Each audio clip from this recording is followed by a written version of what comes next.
Hello friends, how are you all? I hope you all are good. So today in this video we'll cover question number 381 to 390 in the series of most important 500 questions. So let's begin the class. Question number 391 is there is nothing either good or bad but that makes it so. From Hamlet. कोई चीज़ ना तो good होती है ना bad होती है बल्कि ये चीज़ उसे गुड और बैड बनाती हैं.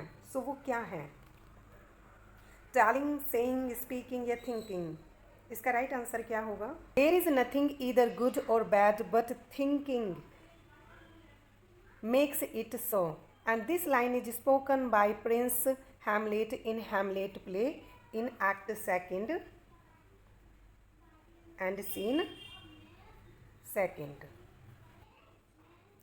कोई भी चीज़ गुड या बैड होती हैं ये केवल हमारी थिंकिंग ही उसको बनाती हैं. अगर हम पॉजिटिव सोचते हैं सो वो गुड है और अगर हम नेगेटिव सोचते हैं सो वो बैड है. Question number 392 is Fortinbras in Hamlet is.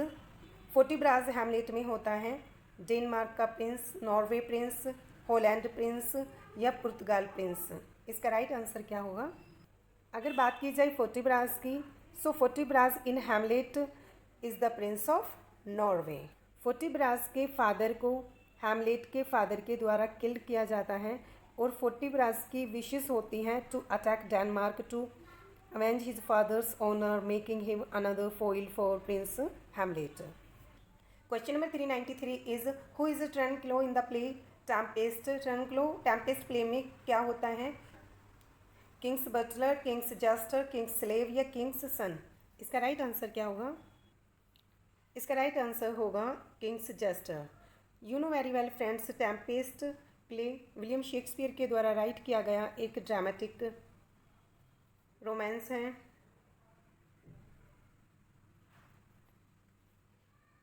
और ट्रेनक्लो इसमें किंग्स जेस्टर होता है, a drunken butler and the minor member of the ship wrecked party, and he provide a comic foil to the other more powerful pairs of Prospero, Alonso and Antonio and Sebastian.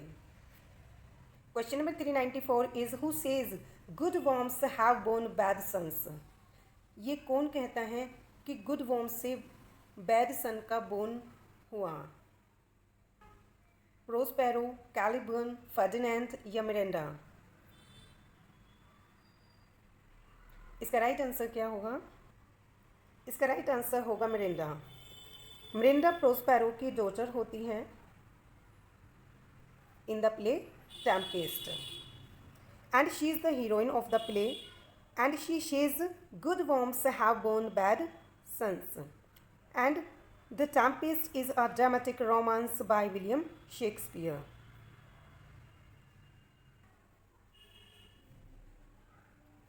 General consent के according Shakespeare का first play considered किया जाता है Romeo and Juliet, Henry sixth part first, two gentleman of Verona या love labour lost. इसका right answer क्या होगा? इसका राइट आंसर होगा Henry sixth part one. Henry sixth part one एक हिस्ट्री प्ले है written by William Shakespeare and possibility in collaboration with Christopher Marlowe and Thomas Nashe in 1591. And some important characters are as king's Henry sixth जो कि king होता है Scotland का, Duke of Bedford and हमफेरी और उसके अलावा Duke of ग्लूसेस्टर्स. ये इसके इम्पोर्टेंट कैरेक्टर्स होते हैं. Question number 396 is what was the tragic flaw in the character of Macbeth.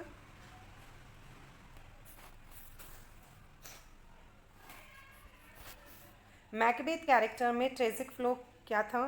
Over thinking, insanity, inaction या ओवर एम्बिशन. इसका राइट आंसर क्या होगा? इसका राइट आंसर होगा over ambition. Macbeth is regarded as the famous tragedy among the four great tragedies of William Shakespeare and over ambition was the tragic flaw in the character of Macbeth, hero of the play. You know very well friends, Shakespeare की four great tragedies को learn करने की trick है होकम.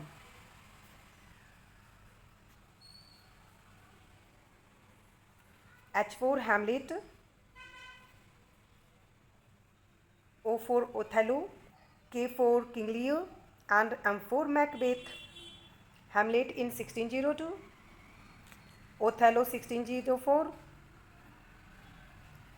King Lear in 1605, and Macbeth in 1606. In which of the following plays does Hippolyta appear? Measures for Measure Me, The Taming of the Shrew, A Midsummer Night's Dream या As You Like It? इसका right answer क्या होगा? Hippolyta appears in the play A Midsummer Night's Dream. Midsummer Night's Dream Shakespeare के द्वारा write किया गया एक comedy है जो कि उन्होंने राइट किया था 1596 में. And this play consists of multiple subplots that revolve around the marriage of the Theseus and Hippolyta.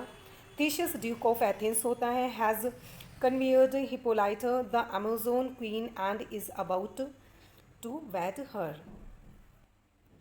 And other important fact है, Hippolyta फ्रेंड्स विलियम शेक्सपियर और जॉन फ्लेचर के द्वारा राइट किया गया play the two noble kinsmen में भी appear होता है. शेक्सपियर के द्वारा राइट किया गया midsummer night's dream and Shakespeare and John Fletcher के द्वारा राइट किया गया play the two noble kinsmen में हिप्पोलाइटा अपीयर होता है. Question number 398 is pantheism is best associated with which of the following poets? Pantheism किस पोइट से associated है? वर्ड्सवर्थ, ब्राउनिंग, स्कॉट या जॉर्ज हर्बर्ट? इसका राइट आंसर क्या होगा?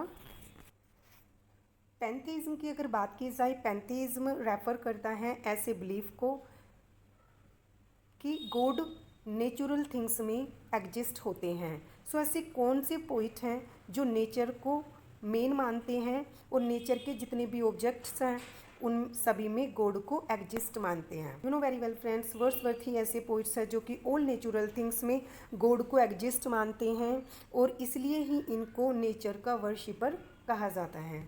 सो इसका राइट आंसर वर्ड्सवर्थ होगा. Identity, the poet and the poem.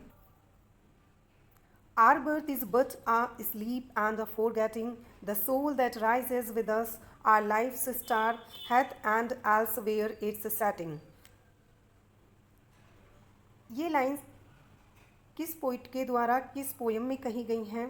Wordsworth का Tintern Abbey, Wordsworth's ode intimation of immortality, Shakespeare का टेम्पेस्ट या मिल्टन का पैराडाइज लॉस्ट? इसका राइट आंसर क्या होगा? The lines are birth is but a sleep and a forgetting, the soul that rises with us, our life's star hath and elsewhere its setting, appears in Ode on Intimations of Immortality written by William Wordsworth. From the Recollection of Early Childhood by Wordsworth. And it was completed by Wordsworth in 1804 and published in Poems in 2 volumes in 1807. So once again Wordsworth के द्वारा ode on intimations of immortality को complete कब किया गया था? 1804 में, and ये publish हुई थी 2 वॉल्यूम्स 1807 में. Next question is little we see in nature that is ours is a line from. ये लाइन किस पोएम से ली गई है? Tintern Abbey, immortality, ode, daffodils या the world is too much with us? इसका राइट आंसर क्या होगा? The line little we see in nature that is ours appears in a sonnet composed by William Wordsworth, The World is Too Much with Us. And this sonnet was published in 1807 in Poems in 2 volumes by Wordsworth.